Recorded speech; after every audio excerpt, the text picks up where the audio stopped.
Hello guys, good afternoon. Kumusta sa inyong lahat? Saan man kayo naroon? Mapa Middle East man yan, mapa Europe man yan, US man yan, kung saan man dako, Hong Kong man yan. Hello sa mga kapwa ko OFW sa Hong Kong. At hello din para sa inyong lahat. Lalo na sa mga first timer na plano mag-abroad. Iyan. Alam mo guys, nakagawa na ako ng video nga lang. Inulit ko kasi. Ang pangit ng background guys, nabibingi kayo sa background ng aking electric fan. Super ingay. Kaya umulit ako ng video para siguro mas maging detail So, ang pag-uusapan natin guys tungkol sa long service. Ano nga ba ang mga attitude ng mga worker na natatanggap ng long service?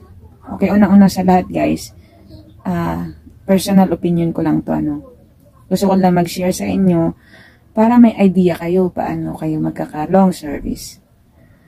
Una ko nga itatabi sa inyo para kayo tumanggap ng long service. Kailangan mong, depende kasi sa yan ang bansa na pupuntahan mo kung mayroong long service dyan o ilang taon. So sa akin, sa Hong Kong guys, kailangan mong,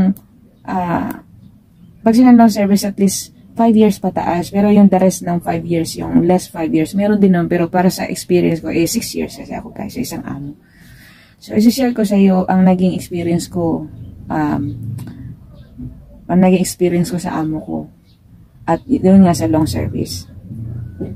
So, una-una guys, ang gagawin nyo, kasi nga trabaho ang pinunta natin doon, so maging responsible kayo, focus kayo sa trabaho nyo. Focus kayo sa trabaho nyo, at pag tinuro ni amo, mabilis kayong matuto, no? At, mabilis matuto, plus, may common sense ka. Una yun. Bale, hindi ko na, basta kung ano na lang maisip ko, share ko yun. At least, sana magustuhan nyo at sana makatulong ito sa inyo, di ba? So, yan. Maging responsible ka. Basta, kasi, trabaho pinunta na, so talagang dapat mag-focus sa work mo. At sa paggamit naman ng cellphone, isa sa lugar mo, guys. Depende kasi may mga amo na ayaw gumamit ng cellphone. So, pag once na tapos ka na, malamang pwede ka mag-cellphone. Pero pag oras ng trabaho talaga yan, guys. Pangalawa, sa pagluluto, guys, kung anong mga gusto ng amo mo, kung ayaw ng maalat, ayaw ng ganito, basta kung anong ituro ng amo mo, susundin mo yon.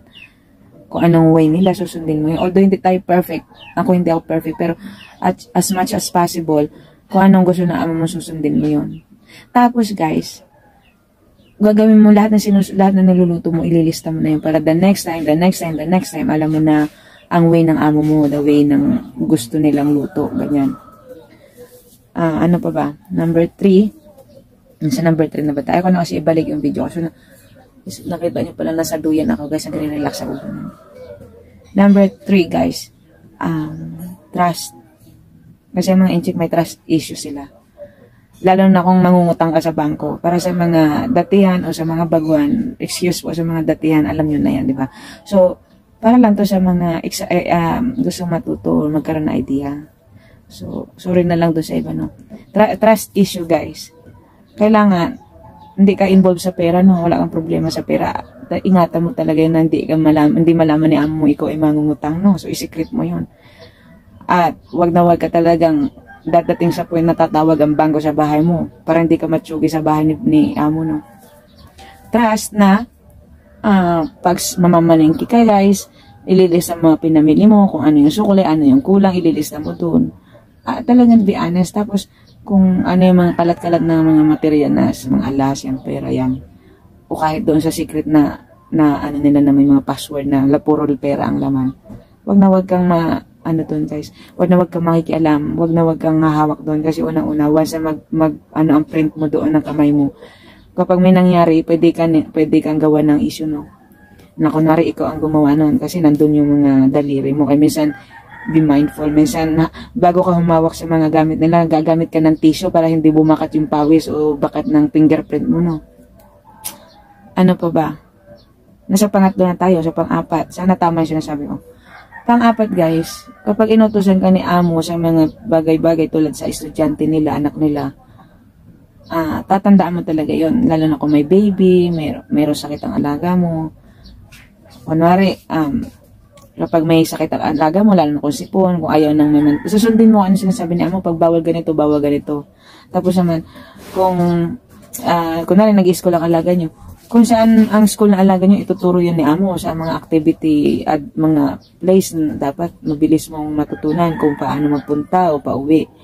So, ang gagawin mo guys, pwede mong ilista sa phone mo, pwede kang kumuha ng ballpen at papel para habang nagta-travel kayo, nililista mo na kung saan street ka bumaba, saan ka sumakay, saan anong terminal, or saan ka dumaan na mall, anong pinasukan, nilabasan nyo. Kailangan mo sketch talaga na isulat mo yun, matandaan mo yun. Kung anong school pinuntahan nyo, anong ground, anong room number, yan. Tapos, madagdag ko pa guys. Madagdag ko pa, yung sa trust na sinasabi ko, kapag kasi katulong tayo, nakapang-apat na ba tayo? Aba, sa bahala na kayo mag-adjust. Isinishare ko na lang yung, kasi wala akong list ng specific na pag nagdi-day off ka guys, siyempre, bago ka umalis, kung sobrang sipag mo talaga, titignan mo muna yung, although sabi nga, pag day off is day off, pero iba guys, dapat makisama ka. As long as kaya mong gawin ang trabaho mo, bago ka lalabas ng bahay, kung kaya mong i-tidy up ang sala, o at least wala makitang dumi ang amo mo, walang kalat dyan sa mesa, kaya medyo aga-agahan mo ang pag-ayos, no? At least man aalis ka na medyo maaliwalas ang bahay ni amo, para pagising nila, ay wow, napakabait ng katulong ko. Kasi hindi lang natin ibibay sa pera na kunwari, day off mo, makikipagmatigasan ka talaga. Kaya maraming katulong ang natiterminate, no, kasi marunong silang lumaban sa amo. As long as kaya mong gawin guys, at di naman sobrang kubang-kuba ko, sobrang hirap, okay na, mo na lang, parang bonus mo na sa amo yun, lalo na kung mabait ang amo mo. At pag uwi naman guys, common sense, marami kasi nalilito dito, no, lalo na sa baguhan o sa iba na. Pag uuwi, madaming tambak na linisin, mabigat sa puso natin yun, na makitang ganun kagulo ang bahay. Pero guys, no choice ka, kasi ikaw lang ang katulong nila mag-isa. Of course, kung silang katulong, walang ibang gagawa nun, ikaw. Swerte na lang talaga kapag ang bossing mo ay mabait at may common sense sila na sila ang dapat magligpit nun. Pero most of the time guys, ang mga amo talagang mawiwindang kapag bulaga mo papasok sa bahay na mabubulaga ka sa kalat. Pero wala kang choice kundi iligpit mo yun. At least i-tidy up mo kung ano mga bagay-bagay dyan sa kusina. Kung hindi naman sobrang kalat saan, pwede mo na ipagpabukas. Ayun, isa pa, once ako maalis sila guys, lalo na kung 3 weeks, 1 month, mahigit pa kasi experience ko, naging 7 months nga, lalo na nagka-COVID, no. Kailangan, kung may camera o wala, kailangan mong gawin pa rin yung trabaho mo, huwag kang papetiks-petiks. At least kung magpapetiks-petiks, at least alam mo na malinis naman talaga ang bahay at estimated mo na ang amo mo, ganitong panahon ang dating, ganitong petsa. May mga amo kasi guys, na sasabihin ko sa inyo, sabi lang nila yon, bigla silang bumubulaga sa bahay. Kaya naman ikaw, kung nagpaupo-upo ka habang wala sila guys, bulaga sila sa bahay pagdating, sobrang dot-dot ka ng dot-dot pagdating sa bahay, ang dumi ng bahay. Ibig sabihin, hindi mo ginagawa naman sa trabaho mo. So, kailangan trust na, pag alis si amo mo, gawin mo pa rin. Hindi man over-over na trabaho, at least maglinis ka pa rin. Iligpit mo pa rin ng mga kalat. Para pag mabulaga ka ni amo mo, biglang dumating nang hindi mo inaasahan. Ay, magpapasalamat ka talaga guys, kasi alam mo naglinis ka. At buti na lang talaga, bago sila dumating, talaga nagkanda, naglinis ka talaga. Kasi ganun talaga guys ang ginagawa ko. Ayan, ano pa ba? Siguro mahaba-haba na to, nasa 10 minutes na tayo guys. Ito na lang idadagdag ko na idea. Magdadasal kayo talaga, number 1, talaga prayer na kung matiisan mo ang trabaho, makayanan mo talaga. At hanggat maaari ay magtagal ka sa iisang amo guys. Kasi doon nakikita yung personalidad mo. Kung ano ka. Kasi kapag 2 years, jump ka ng jump, questionable nga yun sa mga amo. So at least 4 years, no? Kasi na-experience ko yan dahil ako ay naghanap ng kapalit ko. At pinupungso nila guys sa mukha mo. Pati katawan mo guys, gusto nila payat ka. Ayaw nila na mataba. Pati edad mo guys, kung ano sojak mo na mga rabbit ka man, pig ka man. As in, na-experience ka talaga. Kapag nandun ka sa mga ayaw ng amo lalo sa pungso yun, X ka na talaga kahit anong edad mo, kahit bata, matanda. Kasi nasishare ko yan dahil nung naghanap ako ng kapalit ko guys, may binigay si among chart sa akin. May binigay siya sa akin na ganito lang. Ibig sabihin na po-function nila yung ugali mo, yung quality mo, kung hard worker ka ba, hardworking ka ba, or mabait ka ba, napupunction nila yun, guys. At lagi kang dapat magaan ang mukha mo, hindi ka bubusangot, no? Kahit naiinis ka na paglabas mo ng iyak-iyak, ngingiti ka pa rin, no? Kasi ang gusto ng amo, guys, yung fresh sa mukha mo, na hindi ka man maganda, at least nakikita yung ngiti sa mukha mo, kasi magaan din yung, lalo na sa negosyo, kasama ka sa bahay nila maghapon, araw-araw. Magaan din ang feeling nila na hindi mabigat, kasi smiley person ka. Yun ang number 1 na tinitingnan na amo ko. Kailangan palang ngiti. Kaya nung pinahanap ako na amo ko ng kapalit ko, gusto niya yung mukha talaga titignan. Kasi nahirapan kami, guys, inabot kami na mag-5 buwan kakahintay ng kapalit ko, kasi madami akong inintroduce sa bossing ko. Meron din nag-personal visit, meron interview. Kahit na maganda pa record mo, taas in, ayaw nila. Kaya swerte mo kapag ikaw napili. Yan. So, balik tayo sa sinasabing long service, guys. Ito na nga, at kasi 13 minutes na. Kailangan nyo malaman kung talagang gusto nyo magka-long service. Unang-una, basta gawin nyo na ang best nyo sa trabaho, mabait kayo, masunurin kayo, at talagang focus kayo sa trabaho. Pagdating sa long services, huwag nyo i-questionin ng amo nyo, lalo kung 4 years kayo, tapos natanungin kayo, gusto mo pa ba mag-renew sa amin o hindi na? Guys, pag goal mo ang long service, kasi ganun din eh. Pag lipat ka sa ibang amo, panibagong pakikisama, paano kung mas worst yung amo mo? So ngayon, ang ginawa ko, kahit maliit ang sahod ko sa amo ko na tinipid pa nga ng $10 yung sahod ko, magpapasalamat na ako kahit kinoripot pa sa akin ng $10, no? Kasi kung nilipat ka sa panibagong challenge, pakikisama, mamaya worse pa napuntahan mo, kaka-expect mo na makakuha ka na mas mataas pa na sahod. So talagang asa ka na lang kay God, mag-pray ka lang talaga, at mag-stay ka hanggang sa ma-reach mo yung at least more than 5 years. Maging maayos ka sa makikisama kang mabuti sa amo mo, para ma-appreciate nila yung work mo, yung effort mo sa pamilya nila, ganon. Wag mo din silang pangungunahan na pag magre-renew ka pa ba o hindi na. Tapos sasabihan mo, sir, may long service ba ako, ma'am, may long no way, guys.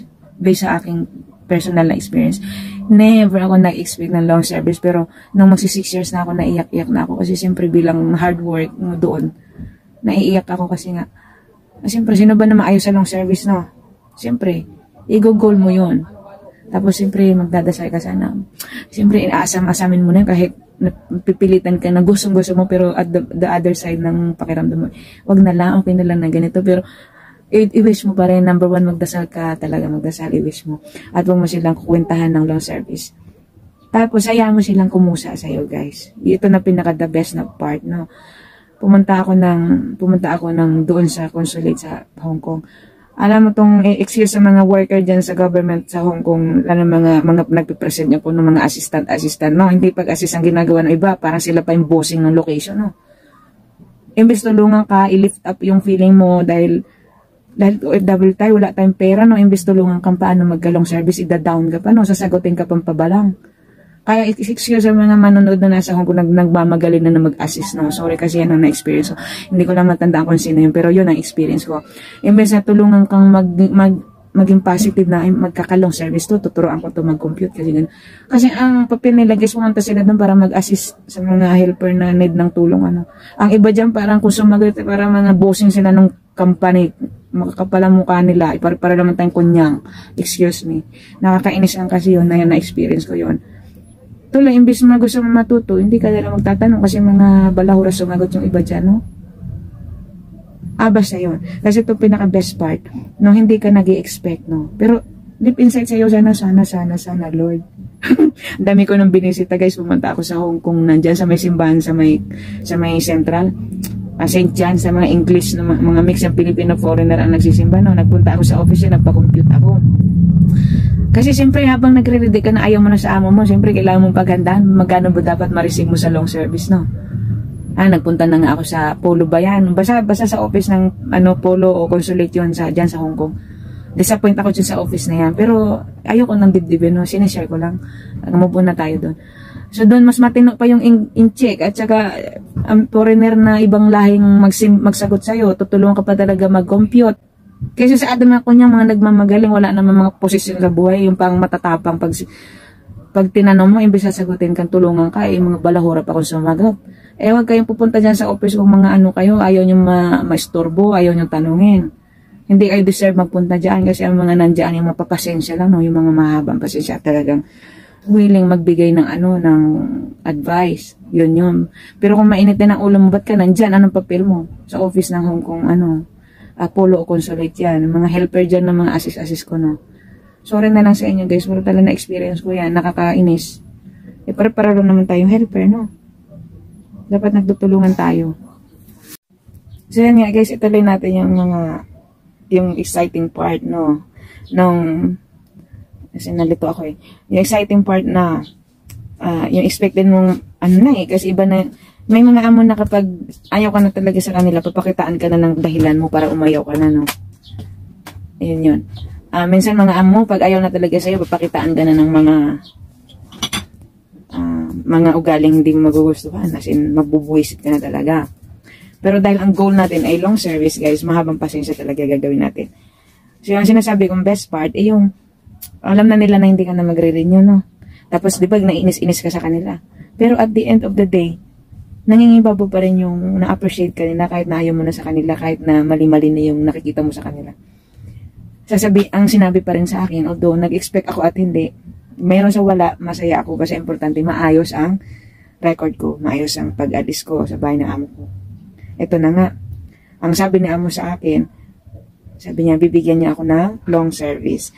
Ay talaga guys, naiyak talaga ako kasi sino ba naman ang hindi matutuwa nun maiiyak na alam mo naman, lalo na tayo mga OFW, na monthly ang ating padala na halos magkanda sangla-sangla ng alas natin, magkabaon-baon na tayo sa utang. Wala talaga tayong ipon. Hindi lahat ng katulong iswerteng may ipon. Kaya siyempre pasalamat ko na may long service ako. Basta ganun lang guys ang gagawin nyo para ma-appreciate kayo ni amo nyo.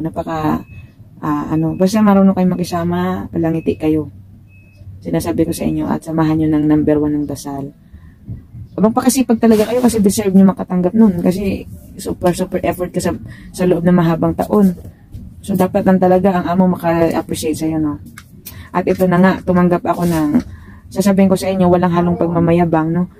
Kasama na yung ticket ko, guys. Ang kasama doon sa long service, yung ticket ko, travel allowance, at yung annual leave pa na sinasabi, plus talaga. Siguro ang long service na 6 years, nasa 24,000 Hong Kong dollar. So, all in all, guys, ang bili ng amo ko sa ticket ko, ang binigay sa akin nasa 5,000. So, ang lahat na ibinigay ni amo sa akin, ayoko mang kwentahin na isa-isa. Basta buong 30,000 Hong Kong dollar. At saka ang amo ko, nag-worry pa siya, baka mawala ko yung pera ko. Gusto niya pa ako mag-open ng bank. Gusto niya talaga safe ang pera ko, guys. Kaya talaga mangingibabaw pa rin yung kabutihan ng amo mo. Once na naging mabait ka sa kanila, kahit na ayaw mo na sa kanila, kahit na may mga misunderstanding, no? Talagang si God ay masusurprise ka kapag siya ang nagkagusto na deserve ka talaga na bigyan. Kasi alam ni Lord yun. Alam din nila amo muna. Karapat na mabait ka talagang katulong. Hindi nang dahil sa mabait na responsible ka bilang helper sa bahay nila. Yan ang way para ma-appreciate ka nila. Although hindi lahat ng katulong, sabi ko sa inyo, suntok sa buwan guys, ang pinapalad, magkaroon ng long service. Pero hanggat maaari, basta gawin nyo ang best part nyo, sinasabi ko sa inyo, makakaroon din kayo ng long service. So ito na guys, medyo napahaba ang aking yaw-yaw or ang aking sharing kasi ang gusto ko sa inyo, sa mga nagnanais magkaroon ng long service ay nakatulong yung sinabi ko sa inyo kasi magagamit niyo yun para isa man sa mga nasabi ko ma-apply nyo, di ba? Although hindi ako perfect guys, hindi ako nagmamagaling, pero yun kasi ako Yun kasi ako sa tao ba. Mapaamo man yan, mapagkaibigan. Talagang mas iniisip ko ang maging responsible akong tao. Yan.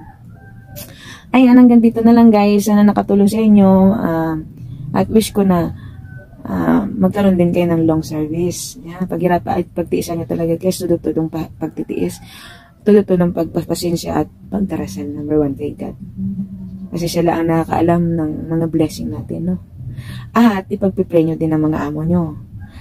Ipagpipray nyo din ng mga amo nyo kahit nabuburyo kayo sa kanila para once na may mga problema man na may nasira kayong ganito. Ayun pa nga, dagdag ko, may mga nasira kayong ganito. Maging honest kayo, guys. Aminin nyo agad hanggat maaari, huwag nyo ng pangbukasan pa, no? Kasi mahirap magsinungaling.